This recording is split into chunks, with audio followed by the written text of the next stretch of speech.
किसान भाइयों, अपने राज्य में कई क्षेत्रों में बोरो धान की खेती की जाती है, जिसकी रोपाई अगले माह से होने लगेगी और इसकी रोपाई के लिए बहुत से किसान धान के नर्सरी डाल चुके हैं।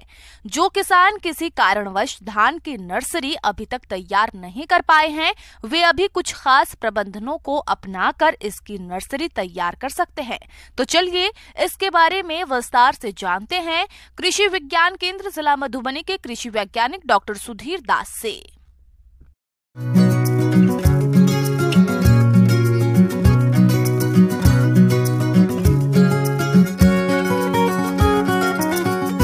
किसान भाई, आप जो देख रहे हैं कि हमारे बिहार में खास करके किशनगंज का एरिया है या कटिहार, अररिया, पूर्णिया और आपका मधुबनी का भी कुछ पार्ट है, सुपौल है, जहाँ पर बोरो राइस पैडी का उत्पादन और खेती होती है, हमारे किसान भाई करते हैं। तो ये किसान भाई आप समझ लें कि बोरो धान की खेती, उसको हम लोग कहते हैं बीज की बुआई, उसको जाड़ा के आने के पहले हम लोग करते हैं। जैसे कि जाड़ा आने के पहले अक्टूबर नवंबर में बुआई कर देते हैं। धान के बिचरा जैसे तैयार करना है और रोपाई जाड़ा जब ख़त्म होने लगता है, यानी जनवरी के अंतिम या फरवरी के मध्य तक हम रोपाई करते हैं। तो उसको हम लोग बोरो पैडी की खेती कहते हैं और कटाई इसका गर्मी में होता है, यानी अप्रैल माह में होता है। तो इसी को हम लोग बोरो राइस कहते हैं। जो किसान भाई इसमें प्रभेद का चयन करते हैं, तो वो प्रभेद बहुत खास है। जैसे कि गौतम है, जो प्रचलित है गौतम, जो शॉर्ट ड्यूरेशन की वैरायटी का ही इसमें चयन किया जाता है।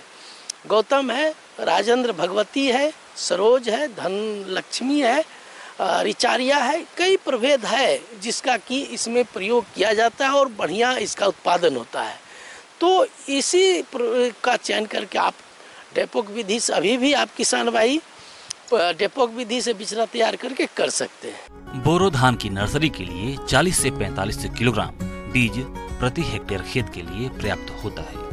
किसान भाइयों, बीजों का अंकुरण ठीक तरह से हो और नर्सरी से स्वस्थ पौधे प्राप्त हों, इसके लिए बुआई से पहले बीजों को कार्बेंडाजिम 1 ग्राम या थीरम 3 ग्राम दवा से प्रति किलोग्राम बीज को उपचारित करना चाहिए।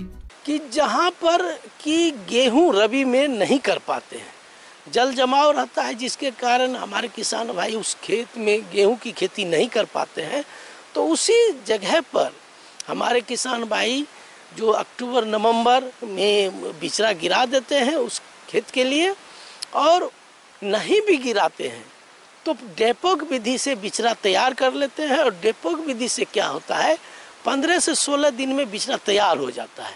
वो केले के पत्ते पर या फर्श पर 1 इंच मोटा बिचरा गिरा देते हैं और उसमें फुहारा देके 15 से 16 दिन में बिचरा तैयार हो जाता है।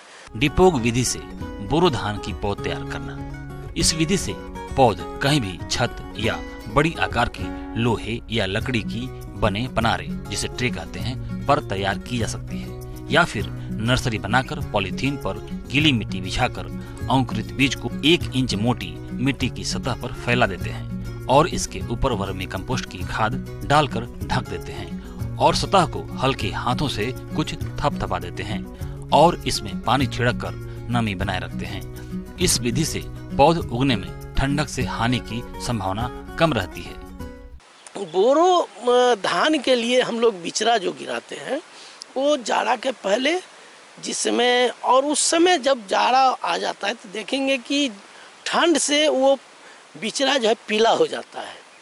तो उसको बचाने के लिए किसान भाई, आप अभी अगर लगाए होंगे तो देखे होंगे कि बिचरा पीला हो गया होगा, तो राख का भुरकाव भी करें और जो डाइथेनियम 45 है उसका भी 2.5 ग्राम प्रति लीटर का घोल बना के उससे भी आप भुरकाव स्प्रे कर सकते हैं। तो इस तरह से उसको बचाना है। पौध को ठंड के प्रभाव से बचाने के उपाय।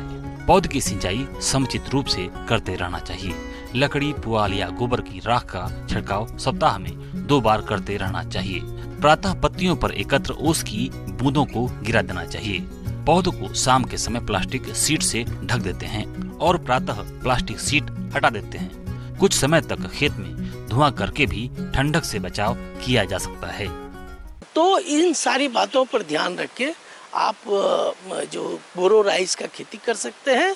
और इसमें जो जाड़ा के समय जो बिचड़ा लगाते उस समय, नहीं तो आप डेपोक विधि से तैयार करके बिचड़ा को आसानी से कर सकते हैं। और बाकी जितना भी पैकेज प्रैक्टिस है वो धान के तरह ही।